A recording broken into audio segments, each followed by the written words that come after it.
Rieccoci qui, un po' vediamo a riaffrontare. Allora, possibili, questa sarà la situazione che voi avete analizzato, questo è un sistema in Italia che non va avanti, adesso speriamo qualcosa possa succedere, ma altrimenti nel piccolo, tra i piccoli, che possibili soluzioni? Perché tante volte anche i nostri telespettatori questo chiedono, un po' come chi ha chiamato prima, che possibili soluzioni ravvedete? Quindi cosa può fare un piccolo imprenditore? Che cosa voi suggerite? Dove lo accompagnate verso cosa in questa situazione precisa, visto che secondo me dal governo tanto risposte non arrivano. Allora, ripeto, guardando E al quindi mondo... anche i lavoratori, perché stiamo parlando di disoccupazione crescente, è un problema, un cerchio praticamente, no? Perché dopo l'imprenditore, ieri avevamo in trasmissione degli imprenditori che hanno chiuso, quindi hanno lasciato a casa dipendenti, si sono lasciati a casa loro e questa è sempre disoccupazione, no? Mi sembra. Non fatichi a credere che non ne conosco molti. E ci ho detto, da dove si parte?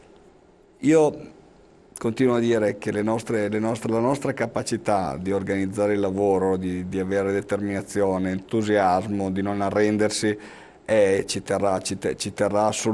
lascia ancora tutte le possibilità di fare e di strafare. È evidente che lo facciamo con un competitor in più che è il nostro stesso paese che lavora al sabotaggio con una certa costanza che pochi sanno dimostrare. Ciò detto, si aprono tantissime opportunità oggi come oggi. Un ascoltatore che introduceva il tema della concorrenza dei paesi dell'est, io gli dico è vero, ma ripeto, guardiamo a quei mercati come mercati di sbocco per portare le nostre produzioni. Noi abbiamo delle grandissime capacità, dobbiamo semplicemente diventare più bravi a vendere. Sembra un tema semplice, quasi una banalità, ma io vi invito a guardare la curva dell'export padovano. Il nostro export va in Germania. Tutto il resto che sentite dire sono stupidaggini, perché il nostro export va in Germania. Le quote di export che abbiamo sugli altri mercati sono talmente residuali che statisticamente quasi ininfluenti. Noi vendiamo in Germania, la Germania ci pensa loro a vendere nel mondo, quindi cosa facciamo? Noi finanziamo l'export tedesco che si tiene la marginalità. Quindi noi abbiamo tutte le altre possibilità sostanzialmente. Noi abbiamo demandato il compito di vendere ad altri. Noi siamo troppo abituati a sentire io produco conto terzi. Gli investimenti vanno indirizzati nella capacità, nelle rete vendite, nella propria capacità di vendere, nel sapersi presentare sui mercati internazionali, perché attenzione, abbiamo carpenterie anche bellissime che hanno 40-50 dipendenti e che non sono in grado di presentarsi perché sembra la BCE, ma attenzione, non c'è un sito internet, il sito internet non è in inglese, al telefono se dovesse chiamare mai un cliente straniero, chi risponde al telefono non parla nessuna lingua. Sono banalità che però noi riscontriamo in tantissime aziende, non ci stuferemo mai di dirlo. Impostate il lavoro in un'ottica perlomeno europea. Le nostre aziende, anche gli artigiani più piccoli che lavorano nel settore degli infissi, delle tende, del sistema casa in generale, hanno la possibilità, dotandosi di un minimo di organizzazione, di servire un mercato che nella stessa distanza che si rifornisce Roma o Bari mi raccoglie 5, 6, 7 paesi diversi. Dobbiamo solamente organizzare il lavoro e fare investimenti oculati in quelli che sono gli strumenti base per poter dialogare. E dopodiché questo è un primo passo. Non riusciamo a fare, abbiamo difficoltà a immaginarlo, abbiamo difficoltà a finanziare questo tipo di operazione. Parliamone. Incontriamoci, confrontiamoci con chi l'ha già fatto, parliamo con dei professionisti che possono sostenere. Ci sono queste competenze, c'è questo know-how sul territorio, va trasportato a tutti. Non pensiamo che siano sfide troppo ambiziose. Bravissimo, questo è molto importante quello che lei sta dicendo, perché, chiuso per tasse, c'è un messaggio che è arrivato, perché effettivamente il piccolo imprenditore a volte vede una sfida impossibile, irraggiungibile, non alla sua portata raggiungere questi mercati esteri che pur sono vicini. Perché io posso capire magari chi sta nel sud Italia li vede anche logisticamente lontani, a volte anche i collegamenti giocano un ruolo importante. Noi però abbiamo anche una rete di collegamenti abbastanza rapida, immediata per raggiungere certe realtà, però c'è questo timore, questa paura del fatto di pensare di non essere strutturati per affrontarli. Quindi manca un po' una chiave di lettura, di appeal, di approccio. Alcuni lo fanno, altri però sono ancora trattenuti. C'è un retaggio culturale che è stata la forza di questo territorio in passato, che l'imprenditore artigiano che di fatto, usando la classica metafora dell'impresa come una nave, l'imprenditore risponde nella migliore ipotesi sto al timone, in realtà spesso e volentieri sta ai remi, quando invece l'imprenditore dovrebbe stare in mezzo alle carte nautiche a decidere dove portarla questa nave. E approcciare all'azienda come un manager, se non addirittura come un azionista, adesso introduciamo concetti che in Veneto sembrano quasi rivoluzionari, rivoluzionari aberrazioni, ecco, mettiamola così.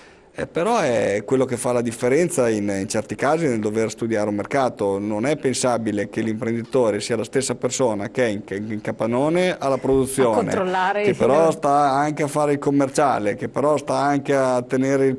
La persona non può essere un tutologo, una persona onnipresente. Questa è stata infatti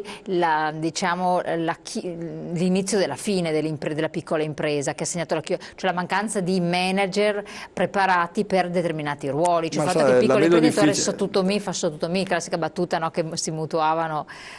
Sì, però non è l'introduzione necessariamente di un manager che fa la differenza, perché è poco realistico, soprattutto conoscendo bene la realtà del territorio, ma è l'approccio da manager che spesso e volentieri dovrebbe avere il titolare, che comunque viene ancora da un'altra generazione. Abbiamo sempre ancora troppo poco a che fare con quarantenni.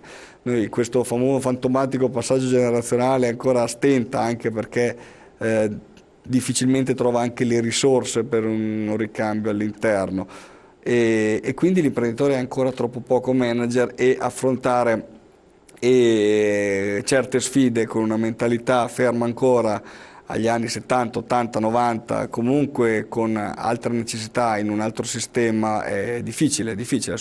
Chi lo fa, chi ce la fa ha tutta veramente la nostra stima e ammirazione, perché sappiamo quanto è complicato immaginarlo, ma ancora molti lo devono fare. E lì, chiedo scusa, veniva all'appello che facevamo all'inizio. Questo tipo di sfide richiedono delle competenze da portare all'interno dell'azienda. Attendere di maturarle spesso e volentieri è un percorso troppo lungo.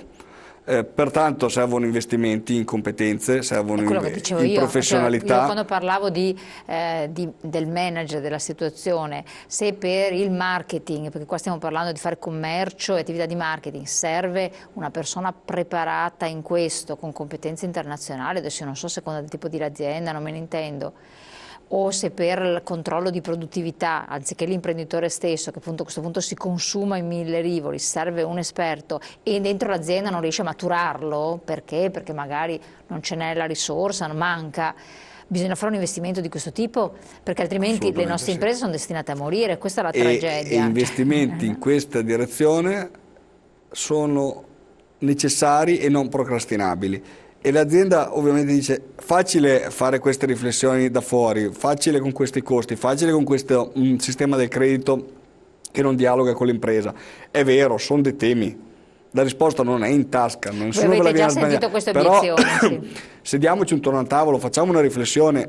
Vi dico, l'abbiamo già fatto in passato, convincere imprenditori a parlare insieme per fare dividersi questi investimenti. Quindi fare sistema di nuovo? Fare sistema è possibile in questi ambiti, ci sono gli strumenti, e bisogna ovviamente trovare anche terreno fertile per ragionare di piccole filiere, perché ci sono settori dove è oggettivamente più semplice, come immaginiamo l'edilizia, ma settori dove è estremamente più complicato, come nella meccanica, dove creare una filiera vuol dire fare comunque spesso e volentieri dialogare anche persone che per determinate attività si possono considerare concorrenti. Però attenzione che l'azienda metalmeccanica media padovana farà 1-2 milioni di euro di fatturato, che sono sicuramente importanti risorse per il territorio, però guardiamola a una visione europea.